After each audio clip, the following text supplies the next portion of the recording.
Earlier this year, Oved Lobel wrote a report for EER on Afghanistan called The Graveyard of Empires, the Causes and Consequences of the American Withdrawal from Afghanistan. The report was published before the fall of Kabul, but it was obviously written sometime before that. It examines what led up to that catastrophe, particularly the roles of Pakistan, Iran, and the Islamic State, and how the United States ended up playing into the agendas of these states and groups.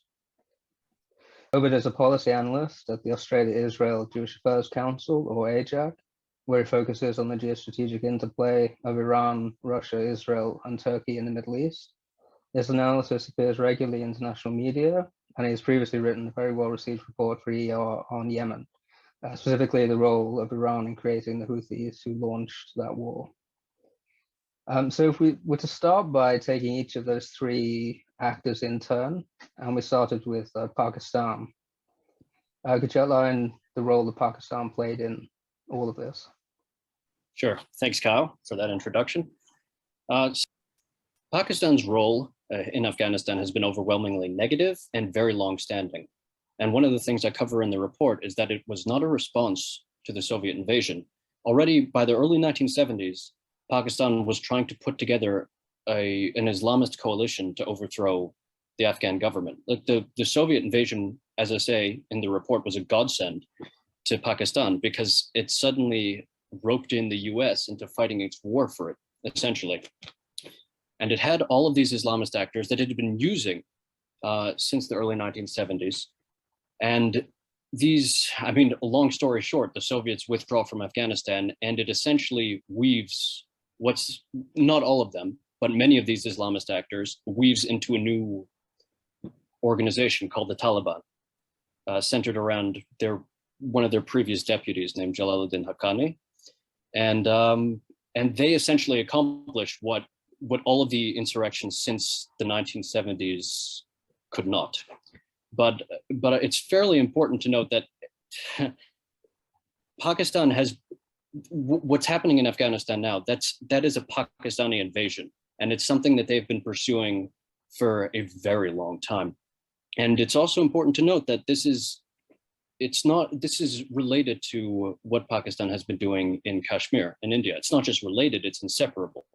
So Pakistan has these Islamist groups which are inextricably intertwined, right? This is one integrated network that it's been coddling essentially since the early 1970s and expanding, and it's just shifted the resources back and front between Afghanistan, Kashmir, and elsewhere throughout the region and world. And really, in my report, I traced back the start of the Pakistani invasion, not to the insurrections in 1973, 1974, but to the loss of East Pakistan, which became Bangladesh, after they provoked a war with India over it.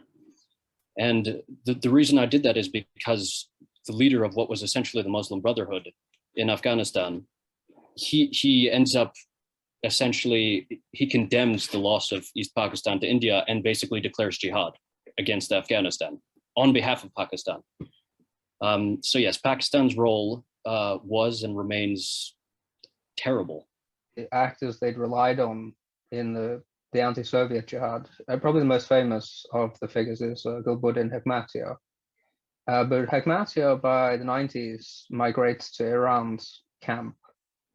But Iran is the, how would you say it, sponsor, patron, backer of the chief anti-Taliban coalition throughout the 1990s. How does that end up featuring in the war? How does Iran end up featuring in this kind of shifting kaleidoscope? So a lot of people tend to juxtapose Iran and Pakistan and the various actors in Afghanistan because Iran is Shia and Pakistan is Sunni, and obviously sectarianism is impossible to overcome and they would never work with one another. But that's just nonsense. So from the very beginning, Iran has been involved with all sides in Afghanistan, and it was supporting Gulbuddin Hekmatyar alongside Pakistan the entire war. So it's not that surprising. Like even later on, when the Taliban were formed, Iran, despite forming a coalition to fight them, was also working with them. already by the late 90s, early 2000s, they become essentially allies. I know a lot of people like to say that Iran and the Taliban are enemies. I don't know where that view came from. Like there was one incident in I can't even remember when it was. I think 1998, where the Taliban coalition killed a bunch of Iranian, I don't want to do the quotes, but diplomats. Right. And Iran got mad. They did some military exercises on the border, but that was it. There was never going to come to blows, and that's another myth, that there was ever a chance of war between the Taliban and Iran. But yeah, so Hekmatyar ends up being just as much an asset of the Iranians as he is of the Pakistanis. We may circle back to that. Before we get to ISKP, or the Islamic State's Khorasan branch in Afghanistan, we should probably touch on the Russians, because they've played, in recent years, they've played an increasingly visible role in Afghanistan. Obviously, during the Soviet times, they played a fairly visible role in Afghanistan. And then in the 1990s, they had this, how should I say, it was much less clear in that sense, because they'd lost Central Asia, but they were still operating there. So what, within this morass of things, the alliances, the not alliances, how did the Russians play? So the Russians, initially, we'll start after the collapse of the Soviet Union. Although even during the Soviet invasion, by that time, Iran and the Soviet Union had essentially divided the country between them. And it's complicated, but already before the collapse of the Soviet Union, because of internal power struggle between Gorbachev and Yeltsin, Yeltsin essentially started backing Yeltsin, the Russian president, rather than the Soviet president, didn't want to back Najibullah anymore, who was then the Soviet installed leader of Afghanistan. And he already opened up contacts with what would become the Northern Alliance. So already very on in the early 90s, Russia was heavily involved with the war. It never left. Really, Russia never left Afghanistan. For like 1 year, I think, in 1992, they pulled out a few hundred KGB advisors that they found out were there. But then they went right back in. And the vehicle for their involvement was actually the Northern Alliance, which is an Islamic Revolutionary Guard Corps umbrella group. It's formed under Iranian auspices, and Russia facilitates that, and it becomes one of its primary supporters. And then, in a strange, ironic twist, like they're fighting the Taliban, they're supporting this group fighting the Taliban, right? Bankrolling them, arming them, training them, embedding with them, and then somehow they get the United States to defeat the Taliban for them, right? That's basically what happens in 2001. And then they install their proxies. The Iranians and the Russians install their proxies as the government. So the Northern Alliance becomes the government, and it's paid for by the US.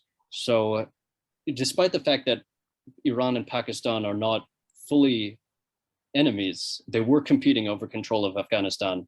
And they, for a short period, the Iranians and the Russians won. Although obviously that has been rolled back. Significantly. I'm just somewhere in memory, there was an argument so in late 2001, the invasion, the US invasion begins October 7th, if I remember rightly. But there was a dispute for a while about whether to let the Northern Alliance take Kabul. Am I remembering this correctly? And it was something along the lines of, I assume though they didn't really know the Iranian role. It was more to do with, they probably viewed it as an ethnic matter. Don't let the Tajiks have. Yeah, I think basically they knew about these assets. They'd worked with them before. I don't think they knew and or cared that much about the Iranian role. So these were the warlords who were there and were available to attack the Taliban. So they backed them. I don't think the US actually had any love for, say, Marshal Dostum or the rest of the Northern Alliance folks. Right. It makes sense. It actually is a theme we'll come back to, I'm sure, at the end of this, but the short-termism of policy probably undid it in the end. Okay, so probably the most current news item is ISKP, the Islamic State's branch in the country.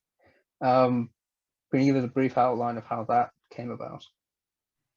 So, the original story of ISKP in Afghanistan starts where they start. It starts at the same time as the split between Al Qaeda and the Islamic State in Syria and Iraq. So, basically overnight, the Islamic State co-ops a huge portion of Al Qaeda in the Middle East. And at the same time, it also co-ops the Al Qaeda linked groups in Afghanistan, or at least a significant number of the Al Qaeda linked groups in Afghanistan and Pakistan. So that includes the Tehrik-e-Taliban in Pakistan, it includes a lot of the Taliban themselves and various other, I'm not even going to try to remember their names, but there's a million of these so-called groups. ISKP very quickly, immediately upon its establishment, becomes a major problem for all sides, because it's very good at what it does, unfortunately, and it actually conquers territory in Afghanistan. Two eastern provinces basically fall to ISKP, and it expands its presence everywhere. And from 2015 onward, it's conducting really spectacular, awful attacks, primarily against the Shia, but also against the Taliban and the government. And it develops a grassroots support. So it's not just defecting Taliban that it's attracting, or defecting TTP or these various other Pakistan-linked groups. It's actually attracting a really strong base in Kabul and elsewhere of Tajiks. And it's impossible to explain it without the ideological factor, because according to the reports done on the cells in Kabul, these are fairly well-off Tajiks. These are like middle class or more, and they're joining ISKP in droves. So ultimately, all sides, so the United States, the Afghan government, and the Taliban have to cooperate to try to push ISKP back. And they sort of succeed. Now, I argue in my report that they didn't really succeed. ISKP basically just reverted back to an insurgency, like it did in Iraq and Syria. So it wasn't defeated per se. It just essentially decided, well, we can't hold the territory anymore, but let's preserve our manpower and basic bureaucratic structures, and we'll melt back in and eventually seize the moment, as they do everywhere else.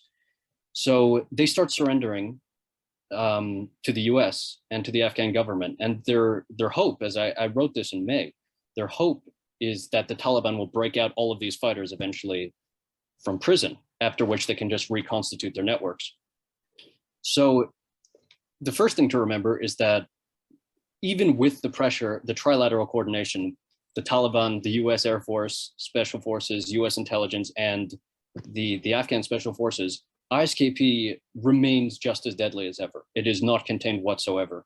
And so it's not that surprising that when all of those, except for the Taliban, are withdrawn from the equation, ISKP becomes even more active. And so first of all, the Taliban did wind up freeing thousands of ISKP members, and they were under no pressure for months while the Taliban was taking Afghanistan. So they were able to very quickly and quietly reconstitute their networks. They went dormant for about 10 seconds. And then, as we've seen recently in the past few months, it's just daily attacks. They can hit the Taliban anywhere across Afghanistan. And there's no evidence that the Taliban is remotely capable of dealing with them.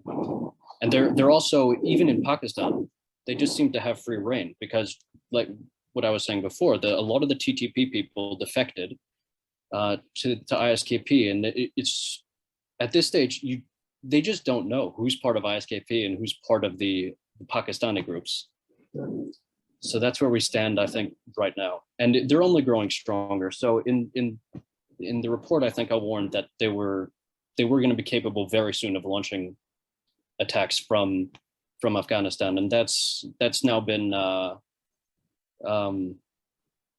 that's the US now publicly believes that, or at least some of its officials have said 6 to 12 months. So things are essentially following the obvious trend lines that I pointed out in the report. There've been the foreign aspects of ISKP.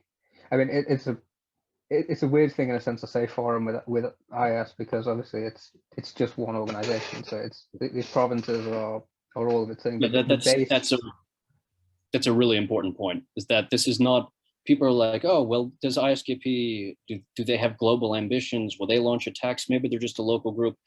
The Islamic State has global ambitions, and the Islamic State is a single group, right? And it's controlled centrally by the leadership. It is funded centrally by the leadership. No branch is allowed to do anything by itself. So it's a little bit strange to analyze them as anything other than Islamic State. Even saying ISKP throws people off, I think. I think it's a point in the report a lot, but the nomenclature of all this has been distinctly unhelpful in that it divvies things up in a way that. So in the report, when it comes to ISKP, I said, like, it's just not worthwhile to, unless you're there. It's useful to talk about Islamic State in Afghanistan, but I think that would be a much more useful nomenclature than Islamic State Khorasan province, because it makes it sound like it's a separate group, and people fall into this trap. But I also discussed how people make this mistake with all Islamist groups, because you have, like, for instance, the Tehrik-e-Taliban Pakistan, they're called the Pakistani Taliban, but that doesn't make sense, because Islamists reject the entire notion of nationalism and borders. So you can't have a Pakistani Taliban. There's just a Taliban that wants to conquer the region. And the silliest part of it all is that the TTP is formed out of Taliban fighters from Afghanistan. These are people who were driven out of Afghanistan back into Pakistan by Al-Qaeda. These are the Taliban and the TTP are the same group. And as the Pakistani government and security officials have admitted on and off the record on occasion, I don't know why there's confusion between those. But even when it comes to say Al-Qaeda, trying to find a clear distinction between the Taliban, the Haqqani network, Al-Qaeda, TTP, Jaish-e-Mohammed, or whatever they call themselves now, any of these groups operating anywhere, these are not different groups. These are essentially a single organization, at least from a policy perspective, big picture perspective. These are a single organization, one integrated network, and it can call itself whatever it wants in various places. And the same thing is true of Iran's so-called proxies. This is one integrated network. Hezbollah and the Islamic Revolutionary Guard Corps and the Liwa Fatimiyun and the Houthis, all of these are all the same organization that just calls itself different things in different places. And it's really important to recognize that, because people tend to localize Afghanistan and talk about the groups as if they were nationalist and or contained inside the borders of Afghanistan, and that's just not true for any of them. I think when we get to the policy implications later, we may touch on this, but it is a fairly important point, in the sense that a lot of the debate, discussion, especially among analysts as this was all happening, was the idea was essentially, if the Taliban takes over in Kabul, well, it's just a different set of Afghans in power in Afghanistan, and maybe they're not nice or they're unpleasant, but we can kind of deal with them within Afghanistan. Yeah, one of the things I stressed in the report is the continuity between the insurrections in the early 1970s and the creation of the Taliban.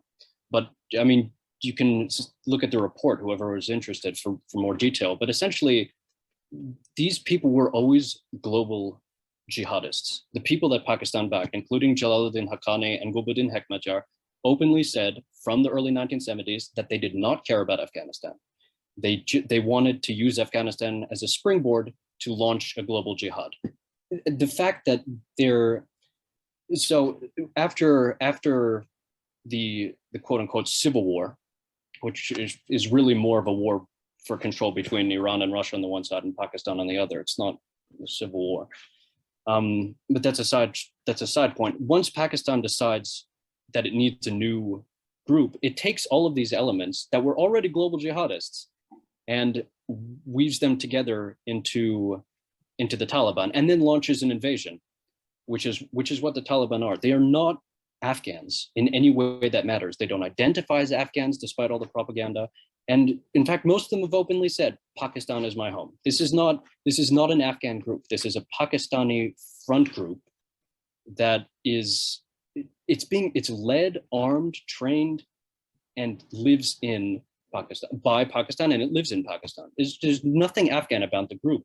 And it's very upsetting when you see analysts talk about either Taliban nationalism or local insurgency without mentioning, not just mentioning Pakistan, but without pointing out that without Pakistan, there would be no Taliban and there would be no insurgency. So Pakistan is behind everything, and it has a global jihadist outlook, not a local one. So the Taliban, by extension, since they are just a Pakistani front group, are also they're global jihadists, which is why they're intertwined with Al-Qaeda, which are by no means an Afghan group. I think this has been a weird part of the discussion with, again, mostly within analytical communities, but then filtering over into the mainstream. The kind of disappearance of Al-Qaeda from the discussion over the Taliban. I don't really know how that happened. Yeah, it's been amazing to me to hear analysts who know better try to address the question of, will the Taliban break with Al-Qaeda? This was a real topic of discussion. And it was flabbergasting. I don't know why people were pretending to take this seriously, or if it was pretense, or if they really didn't know. But if they didn't know, that's a little disturbing after 20 years of this.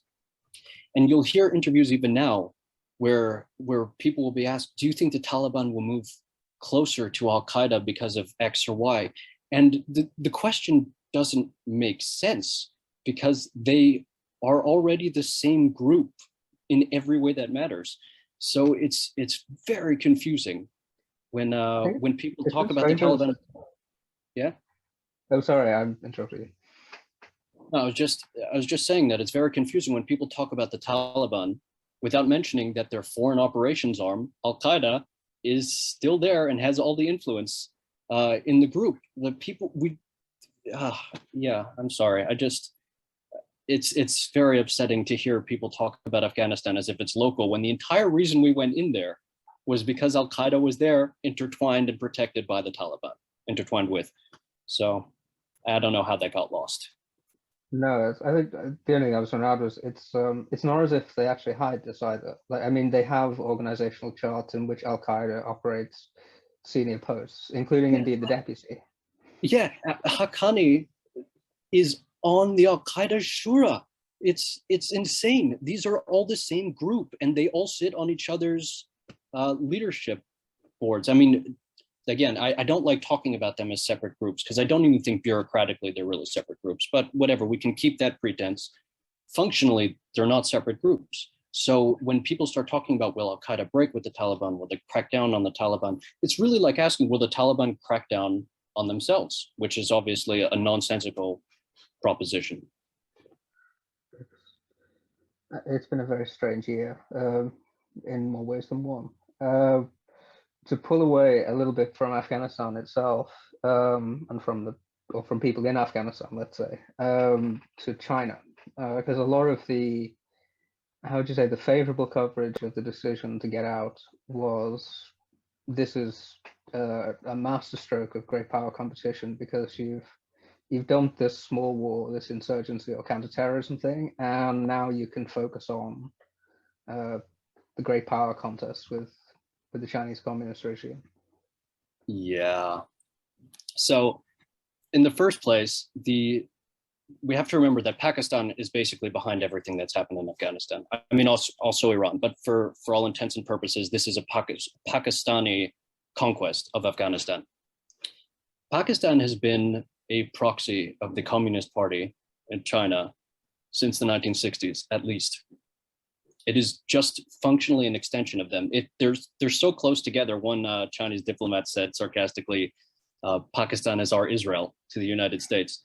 But the Chinese gave them nuclear weapons. That's how close they are. And their intelligence agencies are so intertwined that they're, again, essentially indistinguishable. They should not be treated as two different countries. One should just be treated as a small client of the other. So by definition, surrendering Afghanistan to Pakistan is deliberately losing a battle to China.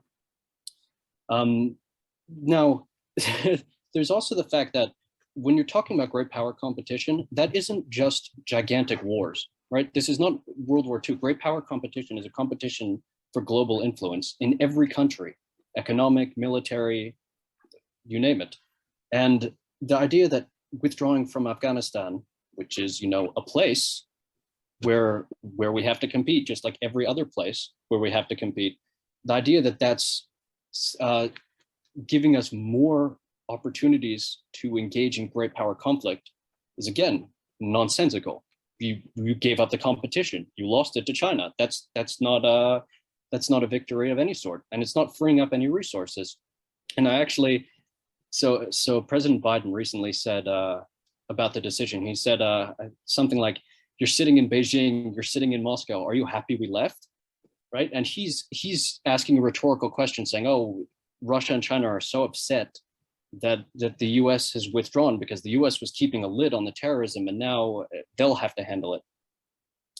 Now, the actual answer to his question is they're ecstatic that the US is no longer in Afghanistan. I mean, I was just reading, it's called The Long Game by Rush Doshi. He's talking about the Communist Party's grand strategy to displace the United States. And there's a section in there that specifically covers how Russia and China worked desperately together to drive the US out of Central Asia. That has been their entire goal. So yes, they are celebrating. And it's unclear to me why that would be helpful in a great power conflict, especially when you consider that when the administration talks about great power conflict, they're talking about Russia and China. And we just gave up yet again another huge sphere of influence to both of them. And then the final point I'd make is that in order to engage in great power competition, particularly with China, you need India, right? India is, for better or worse, India is the crux of everything that's going to happen in that region. And Pakistan, being a proxy of China, now has the strategic depth that it's always sought in Afghanistan, which it now controls, to renew its war against India. So now India is going to be on fighting essentially a two-front war, even a three-front war. I can't remember if I included in the report, but China is also reportedly supporting anti-India insurgents in Myanmar. So on three sides, China is directly attacking India on its northern border. Pakistan is directly attacking India and Kashmir through its various fronts, and Myanmar is also a problem for India. So by withdrawing from Afghanistan, you've ceded the entire region and essentially contained India, which is no longer going to be able to focus as much as it otherwise would have on the China problem. So no, this is not a win for great power competition. This is the very opposite of that.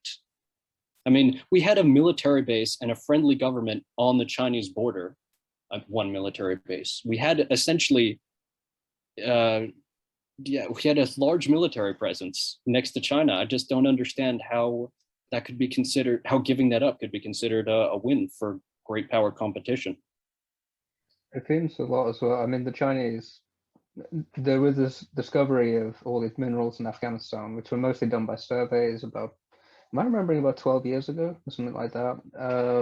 But we never really got around to doing very much about it. But you get a sense that the Chinese may make more headway with that. So I don't know. I think that has been an issue that's been raised by a lot of people. I think it may be a little bit overwrought. I'm not sure if the Chinese are that interested, one way or the other, in directly mining in Afghanistan. I think they're just thrilled that, first of all, they now have control of Central Asia, essentially, because they're allied with the Russians and they're allied with the Pakistanis and they're allied with the Iranians. So regardless of what happens, China now essentially controls everything to its west, which is not good for the US, assuming that it really cares about that competition.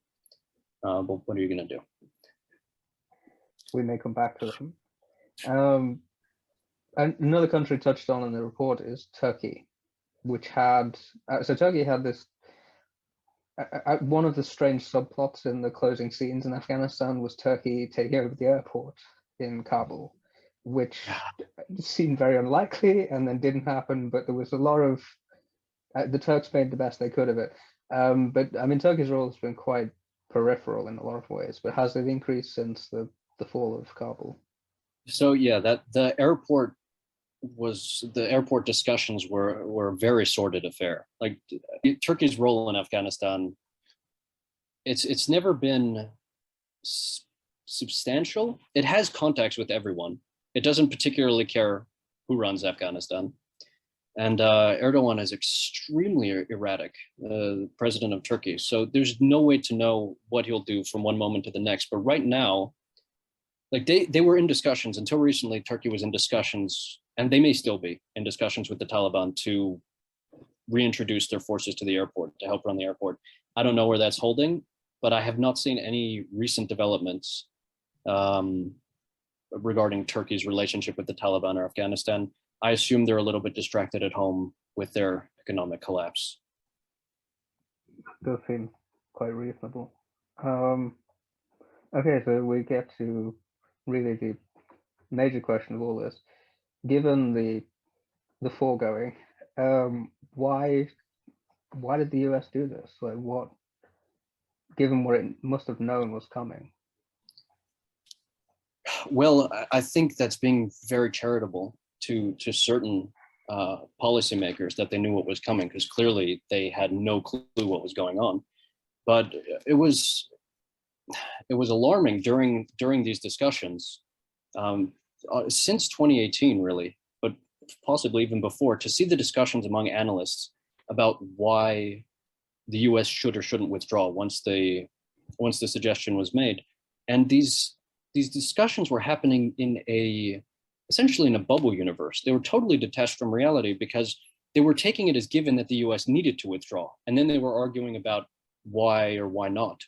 But there was never any reason for the US to withdraw. So the casualties were extremely low. I don't know if people know this, but between 2015 and 2018, maybe even 2020, I can't remember exactly how many soldiers were killed or wounded, but it was like a policing mission. Obviously it's very sad when soldiers are killed, but this was no threat to the US presence. The Taliban insurgency was no threat.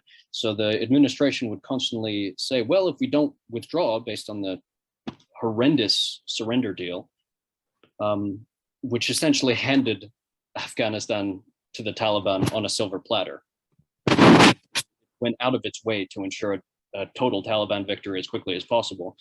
And I'm not sure what the thinking was behind that. But they kept citing the deal and saying, well, if we renege on the deal, we'll be attacked. So what? We were being attacked for 5-10 years before that, and it just wasn't that deadly. The insurgency was not that deadly. To the US troops anyways. There was no reason to withdraw. When it came to finances, that's not a real argument. All right, the US has substantial resources, and Afghanistan was not actually costing us that much. And in terms of what it was accomplishing, it was keeping down the global terrorism threat. I mean, that's why we went in, and that's why we were still in there. And not to mention the fact that, I mean, we'd established a friendly government. Corrupt, yes. Dysfunctional, yes. I mean, that's putting it very mildly. This was not the greatest government ever, but we had a friendly government there, and we could easily have sustained this presence indefinitely. So there was never any reason to be talking about withdrawal, except for this ideology that is essentially expressed as ending endless wars, right? Or ending forever wars. This is a concept that doesn't exist in real life, forever war. In real life, you fight a war until you win or lose. But there's no such thing as a forever war. Wars take as long as they take. So we were just going to be there. And if it needed to be indefinitely, so be it. It was a very small, sustainable presence, costing nothing, and not nothing, but costing very little in blood and treasure. And the American people did not care. Survey after survey showed no one even knew that we were in Afghanistan. So they could have just, and there was another argument being made that, well, we couldn't have just kept the presence that we had there, the 3,500 troops, alongside all of the NATO forces. We couldn't have kept that in there. We'd have had to surge again. So what? I didn't. That wasn't a real argument either. So yeah, you would have to surge every so often. That's how war works. But basically, the ideology is war isn't real. That's really what the administration believes. War isn't and should never. War should never be fought. Essentially, military force is verboten, and diplomacy has to work. I mean, that's is a quote that the administration has bandied about. But we know diplomacy has to work. And then the other one obviously is there's no military solution. I don't know what these mean, but when you put them all together, they coalesce into this self-destructive, self-defeating ideology, which is the only reason we withdrew from Afghanistan. I mean, Biden has wanted to do this since 2008, right? So nothing has changed between 2008 and 2020. They gave various excuses about why we should do it, but none of them were real. That's not what the administration was thinking. The administration was thinking, we need to get out of Afghanistan because we need to end forever wars. And it's a meaningless thing to say, and it's a nonsensical thing to think, but that is what they think. And that's why we withdrew. That's it. There was no external reason. Everything that happened, I mean, we know now that all of his military advisors said, no, don't do it. Every single one, and his intelligence advisors, and even his diplomatic advisors. So it's just him. It's Biden's idea that we needed to be out of Afghanistan because, and he made pretty clear in all of his press conferences, he did not understand the first thing about the conflict, about why we were there or why we would ever leave. I remember even some his own supporters being fairly shocked about, I think it was the press conference the day Kabul fell, that in its tone was so callous that it was really quite. Yeah, I mean, I didn't know this, but after the fact, I was reading Biden quotes from Richard Holbrooke's diary, and previous articles where he was, since Vietnam, he does not care about our allies. Like, just explicitly says, this is not America's problem to save the people who work with us. And that's been his consistent attitude for decades. So I guess it shouldn't have been that surprising, but it was a little bit shocking given that he was presented during his campaign as a very empathetic guy. That was the way he spoke about the Afghans, and he blamed them for everything. When, of course, everything that happened was the U.S.'s fault. None of this is on the Afghans. I mean, as corrupt and dysfunctional as they were, they are not to blame for what is a security and humanitarian catastrophe. It's completely self-inflicted for literally no reason, because Biden had some ideas that didn't make sense. It's on a related issue of the global terrorism threat. If you remember, one of the surreal debates, discussions, talking points within all of this was that the terrorism threat from Afghanistan has been quite low. It's metastasized, Kyle. Yes, it's metastasized. So I don't really know how this argument was made with a straight face, but they would say since 2001, just that little thing, the 9/11 episode, the terrorism threat from Afghanistan has been quite low, and they didn't seem to factor in what might have brought that about. But they said if you take that thing away, we can keep the low terrorism level in Afghanistan. It was a staggering talking point. I could not believe that the administration was actually pushing this talking point, and repeatedly since the withdrawal announcement. The threat from Afghanistan is low. Well, why do you think that might be? Could it be because the US has been there for 20 years and has a substantial presence alongside its allies doing counterterrorism? Maybe.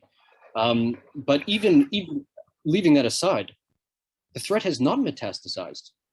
Well, it has. It's spread everywhere.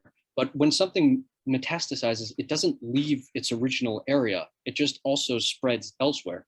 So the argument that was put forward was essentially, A, there's no more terrorism threat from Afghanistan, because we were there, although, they left that part unsaid. And B, there is a terrorism threat elsewhere, And you know what? We can do what we do in all of these other places, which is something they called over the horizon capabilities. A totally meaningless term, just totally meaningless, and worse, not true. They're like, with over the horizon capabilities and with no presence, we can keep the terrorism threat down. And they went on to name a few countries, Yemen, Somalia, various other places, Iraq and Syria, failing apparently to notice that we actually do have substantial presences either in or around those countries, and very powerful local allies doing helping us with the counterterrorism process. So to sacrifice wholesale all of our counterterrorism partners in Afghanistan, pretend that the Taliban would then replace them, and that we would somehow, without having any intelligence in the region,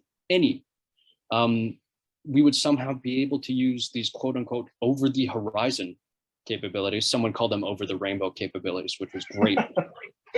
That we could use these, fly these from the Gulf every so often, fly a drone from the Gulf with no intelligence.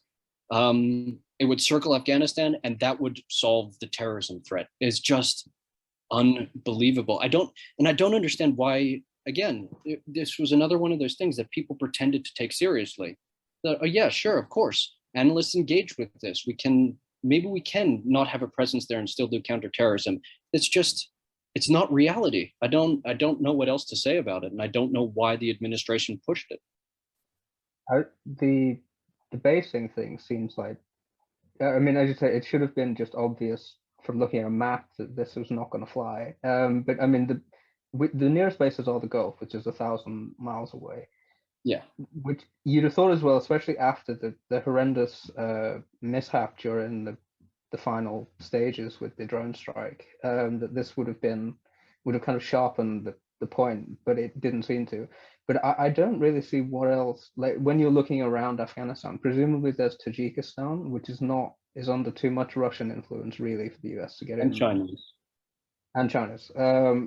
So in a sense, the road would lead back to Pakistan, presumably, which would put us in the same weird position. That is not much of a road at all. I mean, we've just reset the cycle. We do not ever, it's terrible, but the administration of current and former officials openly lauded the fact that these people were now going to take responsibility, right? The regional countries, which had driven us out in the first place, we're now going to take responsibility to help us contain the terrorism threat, which was fantastical.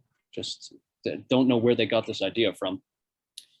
And yeah, there's nowhere to establish bases. There's nowhere to have an intelligence presence. Russia's not going to let us back into Uzbekistan, Tajikistan. Kazakhstan's not going to help us. Iran's not going to help us. Pakistan is, even if they were to allow us to use their territory, not worth it. Anything that involves a concession to Pakistan only increases the terrorism threat more than just allowing it to, stay to operate in Afghanistan. Anything, no matter what Pakistan offers, turn it down, even if that means not being able to access Afghanistan. I guess a slightly superfluous question, but in that case, is there anything to be salvaged? I mean, is there anything to be done? Well, no, there's nothing to be done in Afghanistan. I mean, what's done is done, unfortunately. But there are things we could do, I think, to mitigate some of the worst elements. One of those things, I think, is to jettison Pakistan entirely. No more money, no more discussions, no contact at all, and ideally crushing sanctions. Like they're a Chinese proxy force that is also a global terrorist entity, and on both counts, they should be crushed. And it's not going to save Afghanistan to crush them, but Afghanistan is done for anyway. I mean, it's a terrible thing to say, but nothing is going to save Afghanistan now.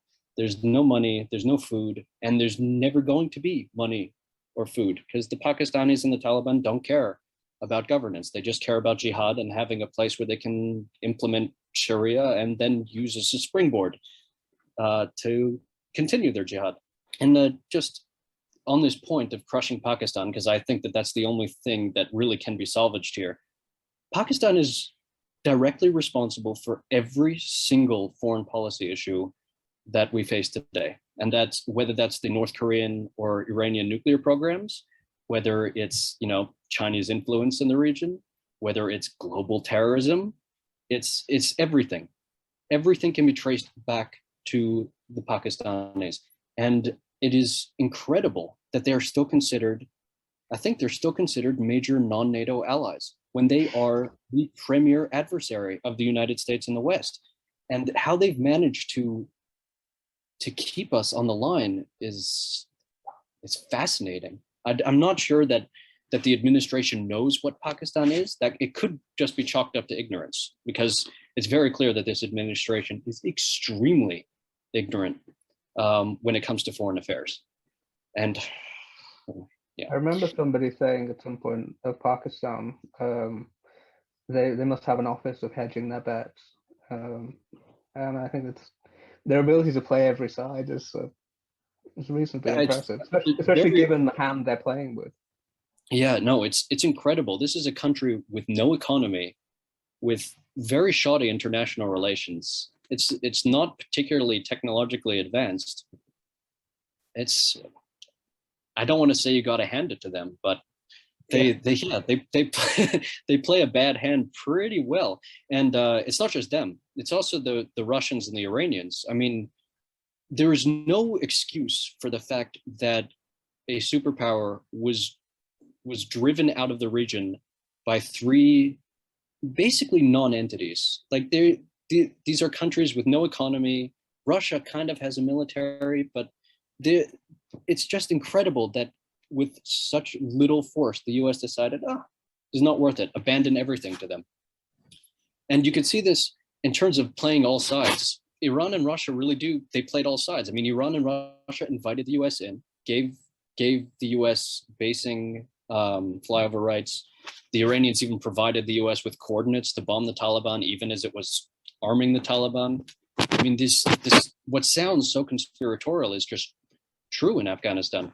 And one of the things, going back to the great power competition for a second, you remember the Russian bounty story?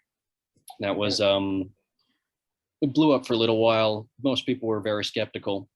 I don't know why. I think the circumstantial evidence overwhelmingly points to that, to the conclusion that there was a bounty program. But I said in the report, it's moot, because Russia had a major program being run by its military intelligence, by the same unit that has been conducting all the assassinations and destabilization campaigns in Europe.